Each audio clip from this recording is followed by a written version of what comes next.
Welcome. I'm not a religious man, but I am a man of God. And back in March, I met a religious girl, and she came and stayed with me during Corona at the very onset. And because she was a very religious girl, she went on and on about Revelation and how this is the end. And this forced me to think a lot about this story.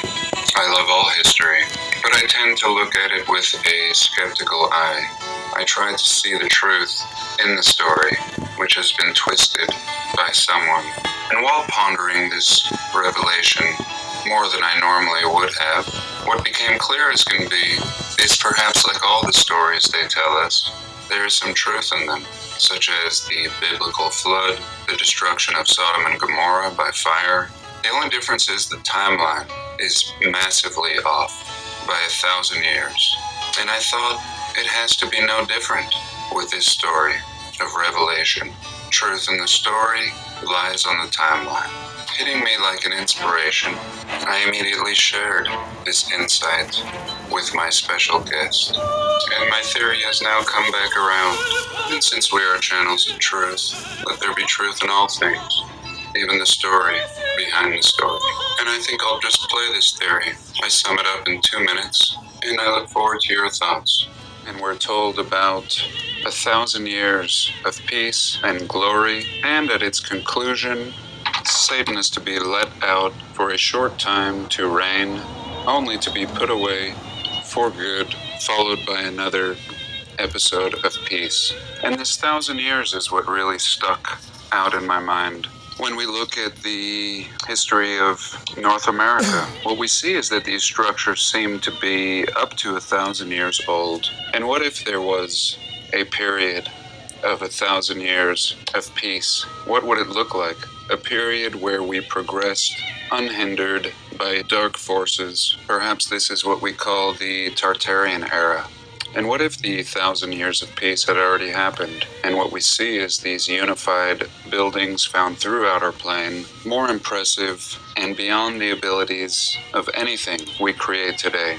And perhaps this last 200 years was referring to this revelation. Perhaps this was not a prophecy, but something that had already come to pass. And here in our recent times, in our inherited times, we live in a lie. Everything flip-flopped, completely misunderstood, and this being the metaphorical time or rule of Satan, a time where money and time itself dominate our lives. And what we're seeing in this current situation is a breakdown, a complete breakdown of the power structure.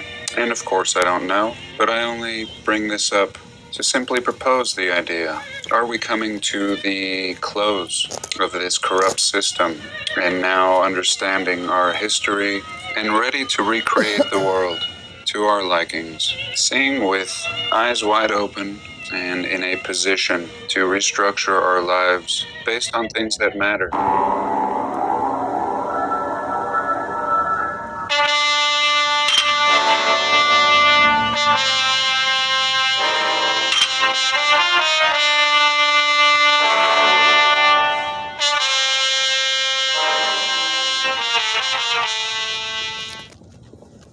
It's no secret. The world will want you to do what it wants you to do.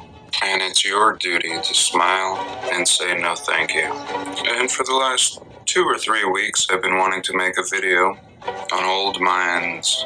One in particular in Silver City, Utah, that was shared with me. Regardless, I'm not there now, but I wanted to jump over to this channel that I featured before, and this is a video he made shortly after I made a discovery of a star fort in New Brunswick, this being up in Canada, of course. And this particular video is months old, but is a good refreshing course for what we're going to talk about today. And forgive the image, it's a little small. And what we can begin to notice here is surrounding this seeming star fort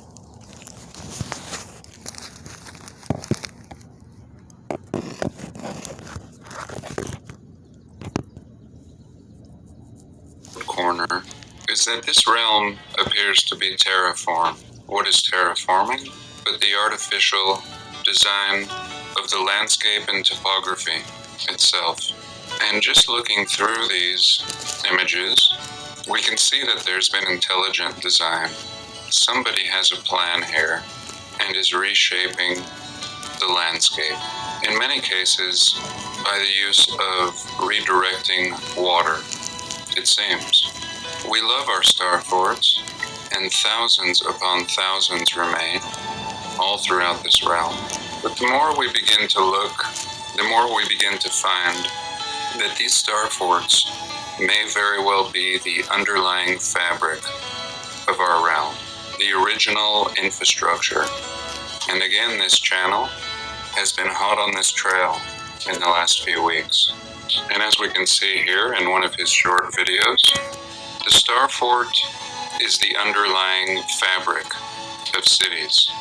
When we look at old maps and depictions of the cities in the earliest time periods, what we can see is that they're massive starforts built along waterways and serving a great purpose. Not the kind of thing you would do in an early, primitive time period if we're to believe the narrative.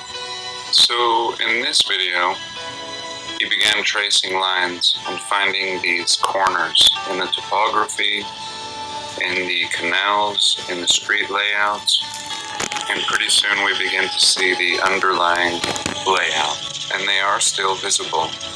And what we do is we look for the wastelands, and we also look at mines.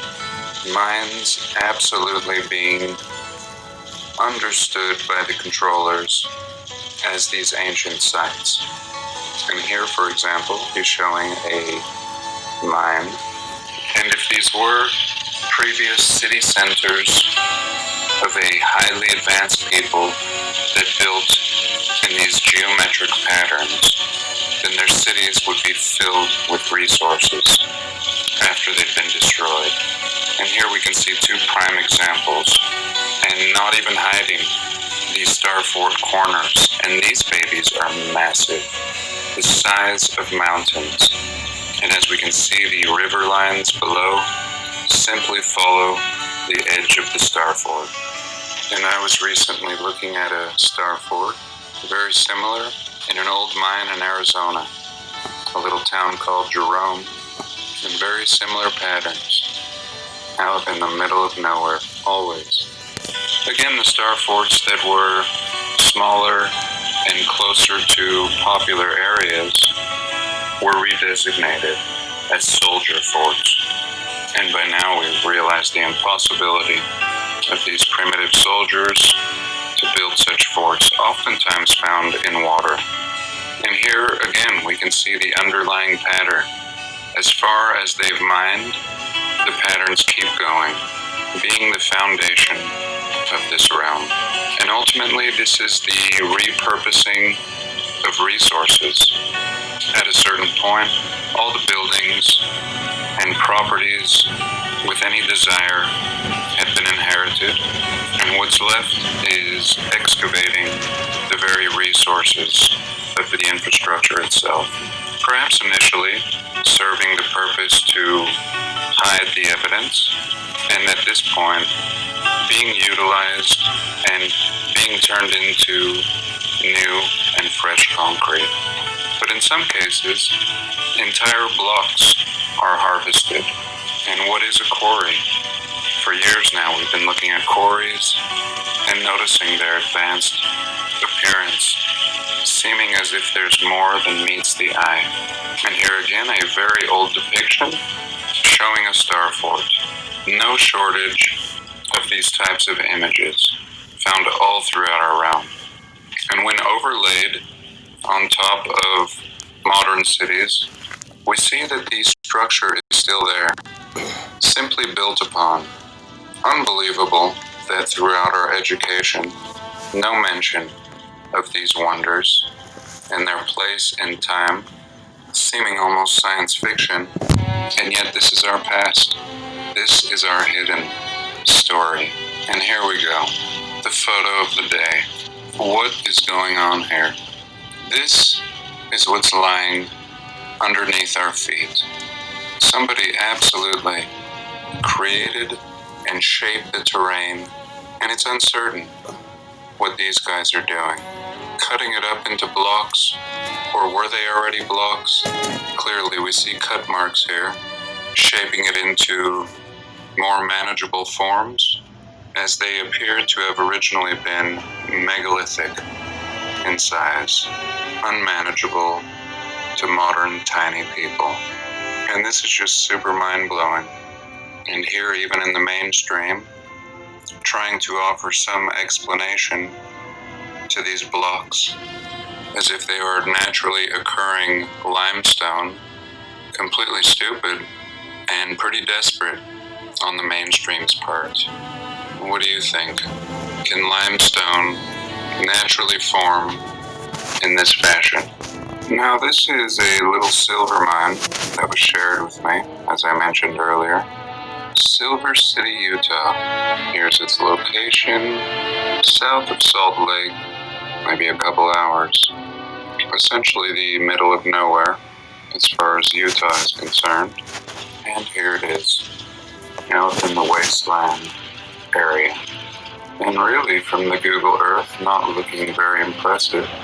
Many other areas I might be interested in exploring initially. And here we have this silver mine. And no doubt, artificial patterns all over the place. A perfectly straight road that's been used as a highway, but then another perfectly straight one next to it, as seen here. And corners everywhere. Even when we look at these mining operations, we always find corners. And this ties back to the airports that we find, always laid out in this triangular fashion. And let me just show you what this city looks like from ground level. And here we go. Lots of different types of ruins. This one of my favorites. Pretty amazing. Brick, concrete, advanced infrastructure lying in ruins. And what about this story? How did these ruins get here? Looking like the ruins to any major city in the past, terraced levels like pyramids and starfotrs. And this doesn't make any sense. Looking at it from a mining perspective, this is clearly something older. And before jumping into the narrative, let's see what black and white pictures they offer up. The color ones seeming to be pure ruins. And here we have a little look at Silver City, Utah in a very early time period. And this is a classic Old West depiction. This is what we would expect to see all throughout our realm when it comes to any architectural style in the 1800s. Very simple wood structures, purely built for function and no concern to form. And it looks like the whole town was posing on this day. And again, let's look at the ruins that they left us, according to the narrative. And these ruins, once in their prime, were used for only 10 years, approximately, according to the narrative. Silver City is a ghost town located at the mouth of Dragon Canyon in central Utah. It was a silver mining town 90 miles south of Salt Lake City. It produced copper, gold, and lead, and settlement first began in 1869. Originally founded by Jesse Knight, known as the Mormon Wizard. For his ability to find ore easily, he decided to build a small smelter in Silver City because it had the flattest ground in all of the mining district. Silver City had several mines in 1890, but the mines hit water and were abandoned. Now there's little left other than a few holes where the mines were. And there we go, our explanation for these wonders. And now for today's tomb. Today's tomb was shared in a comment this morning, Can I thank you for this? President McKinley's tomb. Never heard of it? Barely heard about the president. Kind of a no-namer. The 25th president. And this will also be today's Mandela effect, and you'll see why. Canton, Ohio is the final resting place of William McKinley, who served as president from 1897 till his assassination in 1901. So, I've never heard about this president's assassination. Typically, our narrative stresses the assassination of Lincoln and Kennedy, and recently we've discovered that Garfield was assassinated, and here as well, McKinley, ending his presidency in 1901. And first of all, who knew that we were such a bunch of tomb builders in America? No mention of this when they were teaching us of the Egyptian and their strange burial practices. Little did we know they would tell the same stories of our founding fathers. These tombs coming complete with sarcophagi, and these tombs must have been bigger than their very residence. Absolutely ridiculous. I have a feeling we're going to find a tomb associated with every president in times of old. And what's clear with these tombs is that they're just the tops of buildings. This is an Ohio mound, with most of its structure buried. These different levels and terraces, indicating that we have pyramids, and these mausoleums just being the very tops, redesignated as these presidential tombs. Presidents that probably never even existed, but that's not the point. How ridiculous would it be for any of the last 12 presidents, for example, to request being buried in such an imposing building?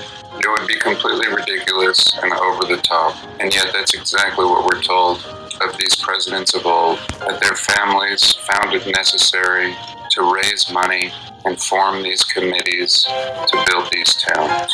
I don't think so, but I'd love to hear your thoughts. So I'm actually watching a Terry Carter video, and somebody left a comment right here. Very fascinating. Actually, history needs to simply change that discovered word to colonize, because the Viking ship in Death Valley shows that. And I have never heard of a Viking ship in Death Valley until right now.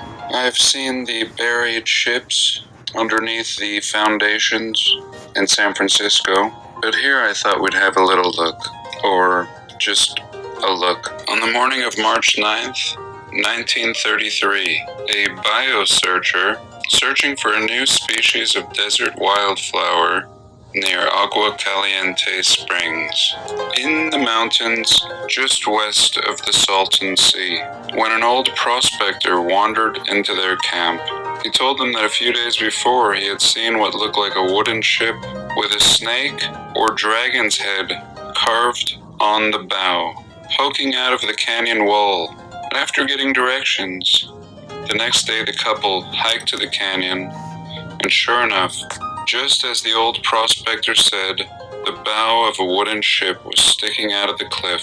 By the time they reached the site, it was getting late, and the ship was so high up in the cliffside that without special equipment, they decided to return.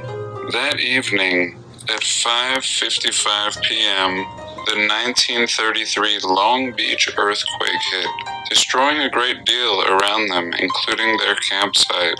They felt they had no choice but to return home, resolving to come back next weekend and take photographs of the craft. When they returned the following weekend, the canyon trail was completely blocked off.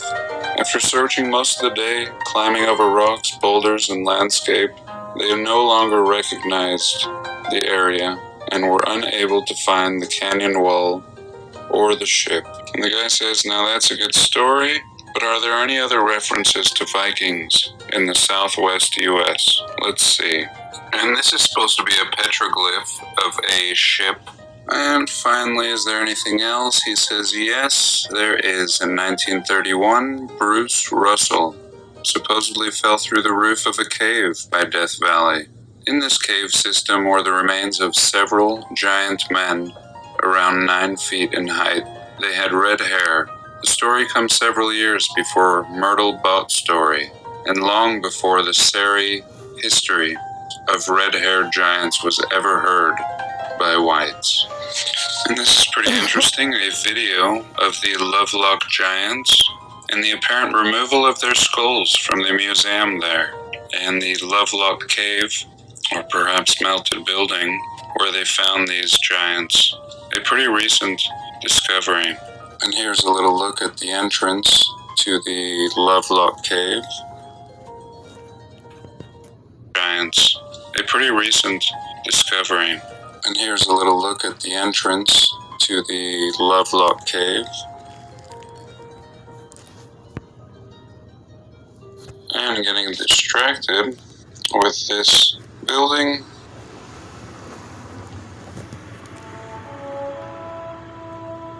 Clearly in ruins. I just have to see where this is. Absolutely fascinating. And are these chunks of bronze? Clearly metal. Often what's missing in these ruins. And this looking exactly like what I was looking at today, hiking around with my dog. Only lacking these pieces of metal. Amazing. You see how these pieces of metal go through, almost acting as a reinforcement for the structure, keeping the walls from collapsing in on themselves or apart. And I have seen these in my town, these kind of anchors in the brick, just not made of this bronze, or I'm not sure what. Let's see where this is, if this really is in the United States. Sometimes search engines just spitting out whatever they want. And awesome. Why do I say that? Because this is in Arizona.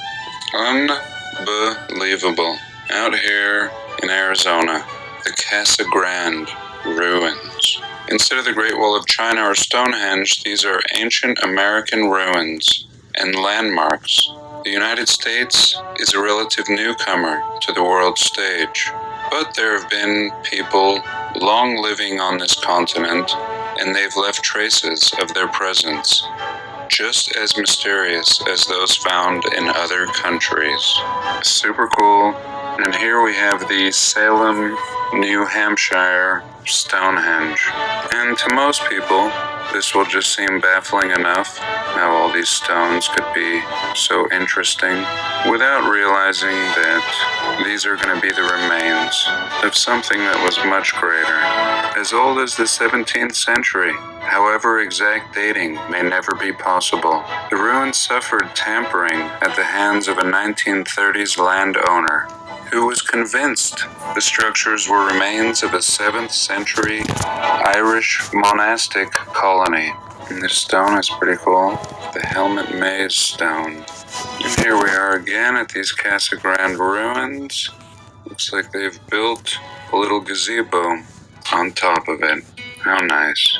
They guess that they were constructed in the early 13th century, that the builders used adobe. Remember, the full complex included several other adobe structures and a ball court, and was once surrounded by a wall. Pretty fascinating. Again, let's have a look at the picture they started out with. I don't know why we're not seeing this covering. Perhaps this one is not covered. Maybe a place I could visit. And they are protected. It's a national park. The first prehistoric ruins to become a national park. 4-story building in the 13th century. The site was abandoned nearly half a century before Columbus's voyage to the Americas, long after the nearby Hopi had moved away, and was too ruined for Spanish explorers to do their own investigating into what it was. And here we have a geoglyph in Blythe, California. Geoglyphs being these interesting formations, often massive and only really appreciated from the air. And here is the Bighorn Medicine Wheel in Lavelle, Wyoming. A circular site, and in my old days I might have been fascinated with this and maybe the story they would give, but today I imagine just the ruins of some massive castle-like structure. than just seeing rubble. And here we go, yes. Astronomer blah blah blah noticed that the wheel's spokes pinpoint to the direction of the sunrise and the solstice. And that may be so. And the Great Serpent, kind of geoglyphy in its own right. And what's going on with this serpent in Ohio? A 1,300-foot earthwork shaped like a snake swallowing an egg, first spotted by European settlers in 1812, just seeming way beyond the abilities of a primitive people. What it is, I really don't know. Obviously it's buried, and I'm sure it's a national park. In 1812, the Smithsonian sent 2 surveyors out to get a map of the site, but seeming like everything was inconclusive. They can't decide on the mound's purpose, some claiming it was a vast tomb, and again, that it may have had an astronomical purpose. So I guess that's it. I thank you for joining me.